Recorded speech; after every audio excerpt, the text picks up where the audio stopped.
Hey guys, it's Baban and welcome to part 3 of drawing hands. Now in the last 2 parts we've looked at the basic proportions of the hand and how the hand can move, especially about the fingers and the thumb. So in this part we're going to be looking at how the hand reacts when we give it something solid to wrap around and grab onto. What you're seeing now is a few sketches that I went and did after the last tutorial, just to give you an idea of what you should be doing to study. And again, all of the photo references that I'm using are available in my hand reference pack, which there is a link to in the description. So let's get started studying these photos. Okay, so this first one is quite a good example of what we learned in the last episode, which is where the fingers curve around like this. And because the object it's holding is spherical, it really shows off the way that the fingers curve around. So we're going to go and block out this hand, just to quickly go over what we've learned already in the other parts, so that we can see how it reacts now that we've introduced another object. Okay, and I'm just going to mark in these pads on the hands, and you can see how the object isn't really close to the pads of the hand, but you can see how it sits in between them and the fingers wrap around it, and this is what creates a sort of bowl shape in hands that allows you to cup things like pick up water and hold objects in a secure grip. And using what we've learned about the fingers, we're just going to go and add them in. And you can see how they wrap around and grab this object. And now this is when we have a grip on something, like a full grip with every fingers being used to hold on to something. But what if we have the same item and we're holding it up? And maybe not using every finger to actually hold it up. And again, we can see how the hand moves around and makes like a cup shape, and it's allowing your fingers to move around and get a better grip from the different sides of this item. And I'm going to mark in where this item is first, because this item is solid and hands aren't as solid because we've been over how they move around. So if I mark the item in first, then it'll be easier for me to wrap the hands around it, or understand how the hands wrap around it. Okay, so there's our thumb. We can see the stretch of the thumb here. That allows it to come out and grab this from a different angle, giving us a bit more grip. And then we can see the way that the fingers react when the weight of this object is against them. So they're not curving around it like this, they're sort of coming up and then pressing against it a little bit. So this end part of the finger is compensating a little bit for the weight that is coming from the object. And then we can see in the background how these fingers are still wrapping around and curving inwards so that they can have a better grip on the item. So say they're behind it, they're about here, and the little finger that's over here is behind the thumb. It's probably just holding on just a little bit to balance the item out. And we're going to mark in the other side of the hand like that, just so we can have a bit of an understanding of what's actually behind this object. And because we've looked at how the hand moves and the structure of it, we can understand the way that it's going to be reacting to this item, even though we can't physically see behind the item. And we'll take a look at this in a minute. It is very useful when you're drawing to actually, if there's an item in the way, draw what is behind it, because you still need an understanding of what is behind it to draw what is visible. Here we can see I've blocked in the main chunk of the hand, and now we can see on this we're not using every finger, so it's not necessary to use every finger to hold something up if it's something that you can grab and it has a little bit of weight, because this is a ball of crystal that I've got and I can hold it up quite easily without having to completely grip it like in that other image. And we can see again how these fingers are wrapping around, so as long as we've got support on these sides, then it's going to be able to hold it up. What we want to be able to hold up something like this is at least something either side, but it's better if we've got something that wraps around, so we've got something at this angle and something at this angle, so that this is what all the weight's resting on, these angles. So there's going to be more of the weight will just be coming down if we've only got one either side. So this is again why the hand wraps around, because it gives you this support. So if we've got things at this angle, the weight is going to be coming down onto them and they're going to be able to hold the weight better, whereas if we've got fingers at the sides holding it like this, the weight's all coming down, it's more likely to slip through. So we've got these fingers that wrap around and hold on to it, and you can see that I'm not using my little finger to hold it up, but it still curves inwards. And then the weight is resting mainly on the thumb and this finger, and like I said, this finger comes in at a bit of an angle because of how it curves, and that holds the weight a lot better because the weight is coming downwards. And then we have these two fingers at the top just wrapping around and holding onto the item. Again, remember that they curve a little bit. And then in this last one we can see a little bit better how the pads of the hand wrap around the item that we're holding. And we can see the shape of the thumb wrapping around, and then how the fingers overlap with it and curve back around underneath. And don't forget to still pay attention to foreshortening. It's very important when you're trying to do this. But you want to pay attention to the thickness of the fingers and how much room they will have to wrap around the object, which is why we're drawing the object out first. And the little finger will be somewhere over here, maybe just curved around a little bit behind here where we can't see it. Okay, so we've had a look at an item where we can wrap our hands around it all the way around and completely grab. But what if we have a look at something like a book, where you can only really grab it like this? So we can't wrap our hands all the way around it because it's a different shape, it's sort of thin. So we can't wrap our hands completely around it because of the size of it and the shape. So the easiest way to grab it is where it's thinnest. So we have our thumb on one side and our fingers on the other. And because all of the weight is in the rest of this big shape, then we have to have quite a strong grip on it. So you can see that the hand looks a bit more tensed in the way that it's grabbing this. And again with these, don't forget to block in the item behind it so that you can understand how to wrap the hand around it, or how the hand does wrap around it. Now the thumb, we've established that the thumb can stretch a little bit and sort of curve over the inside of the hand a little bit to allow it to grab in a way that wraps around the item, which is what we've just looked at in the last one with grabbing the ball. From that we know that the thumb is somewhere behind here, so it's going to be curved over a little bit, going to be grabbing onto the other side. And then the fingers here, you can see a little bit of a wrapping around because they are sort of struggling to grab onto it because it's such a flat object, and naturally your hand wants to curve around in something that can pick something up, so into a claw shape. So that's what the hand's trying to do, which is why you get a little bit of this curve. And then we can see on the little finger how it's trying to curve inwards. And a lot of the weight is coming down on the fingertips because it's trying desperately to grab at this shape that it's not really built to be grabbing. At least not with one hand. Curving around of the fingers like this, and all the weight is coming down on these fingertips to try and grab this flat item.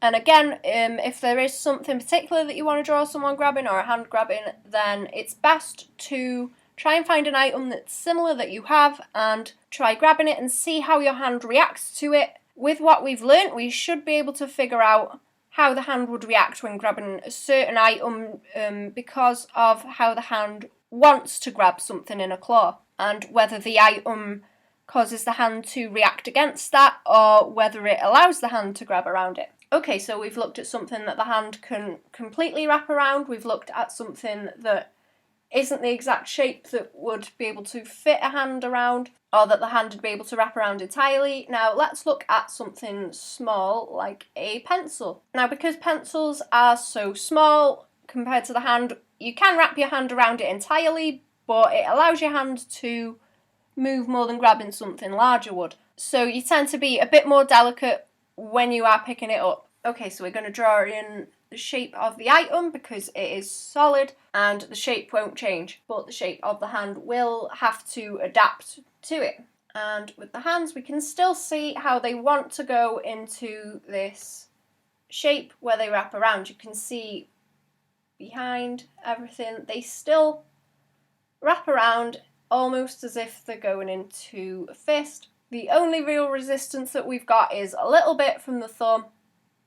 We've got a little bit on the finger because it's not curving round straight like this, it's sort of coming out into a flat shape like that, so that it can get a grip on this item. And again, these other ones that are curving around, they act as a grip as well. So we've got one grip on the top, we've got this other grip over here, and this grip here, which hold it in place. And we've got a really simple one here, and we've got a simple one here of a relaxed hand holding a pencil, and you can see that we don't need to put a lot of effort into actually holding a pencil because it's light, we can wrap our hand around it entirely, so we only need a light grip on it to keep it in place. We can see how the thumb is just wrapped around a little bit to try and keep it in place so that it maybe doesn't roll off, because although it's easy to hold and it's light, we still don't want it to roll away. These fingers adapt into the shape of it, so they are curving over the top and they're still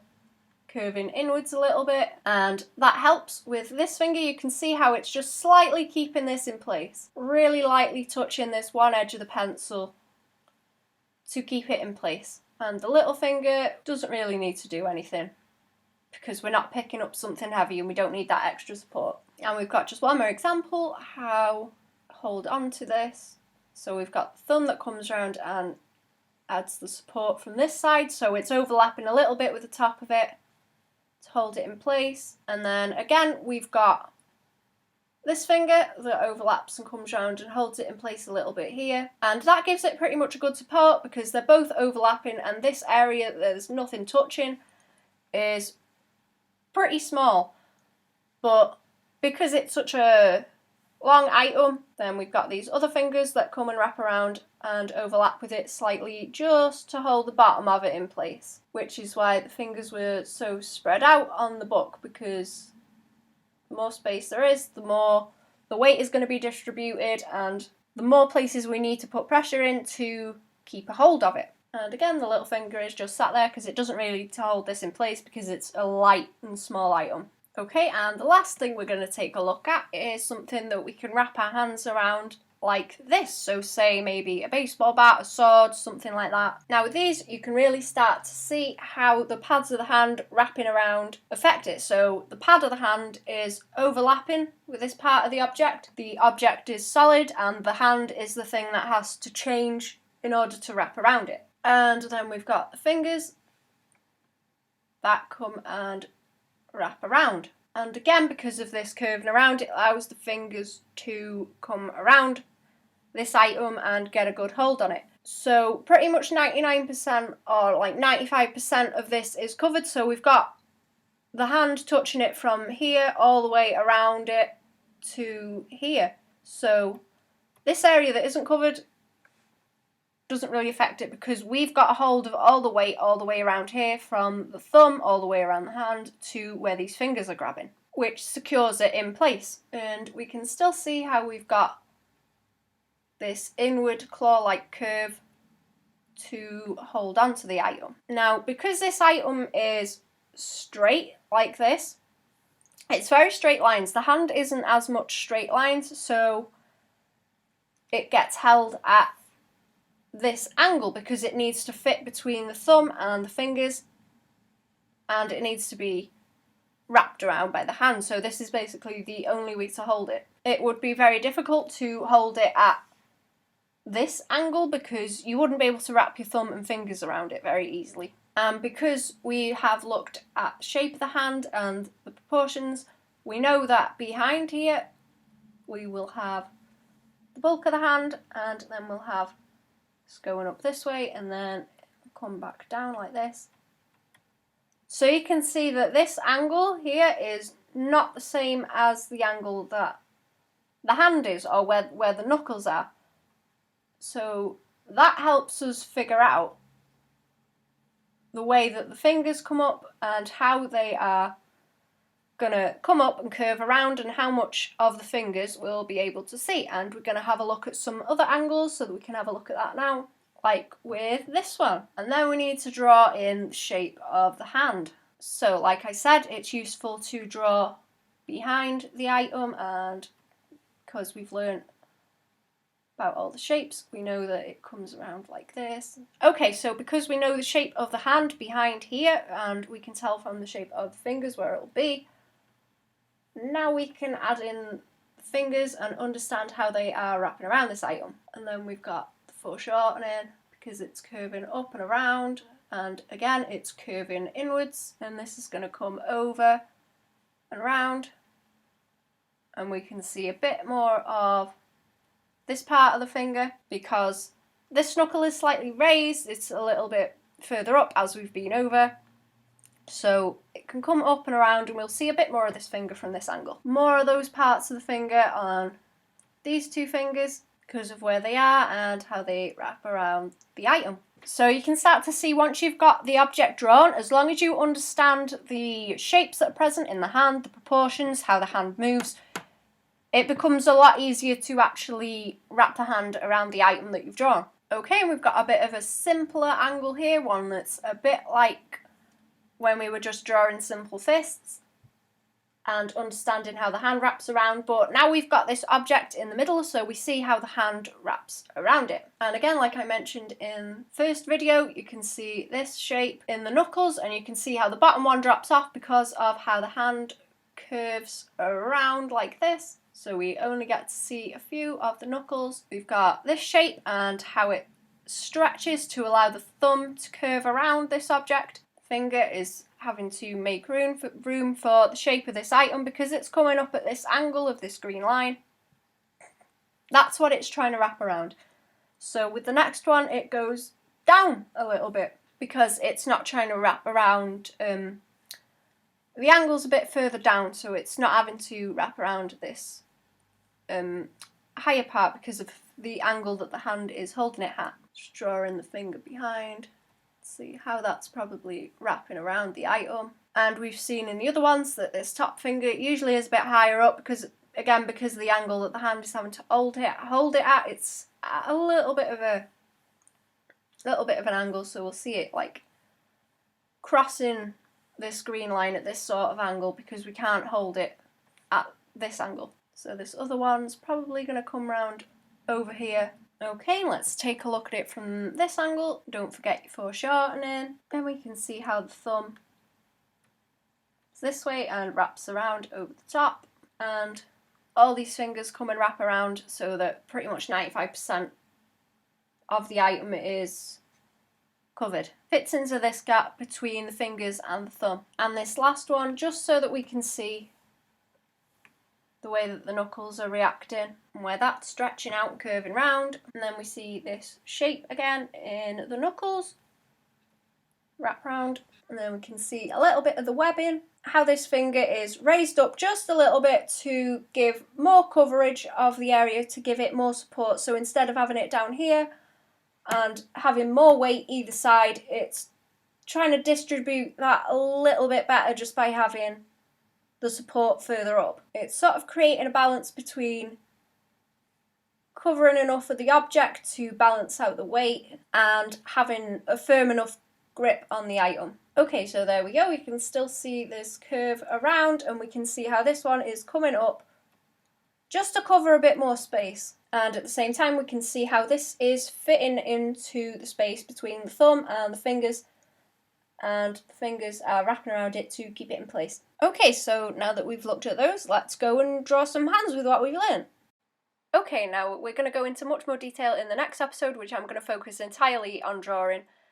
But what I've done with this is just set out a few shapes that make sense in 3D, that I can wrap the hand around and just try to understand how it would hold, and keeping in mind how the weight of the object is affecting it, how the fingers are wrapping around it, and really trying to apply what I've just learned from the photographs. Now I've got a bit of a variety of items. I started off with the balls because they're quite simple, and I moved on to just more blocky shapes, and then there's a few items later on. But what I'm trying to focus on is making the hands connect and making it feel as though the fingers are really holding onto something and wrapping around it. And this does take a little bit more concentration than what we were doing in the previous 2 episodes, but as long as you have learnt from the last 2, you'll find it a little bit easier, and it is again very useful to have reference and be able to actually hold something physically with your own hand to look how it bends and the sort of shape that it makes around the item that you're holding.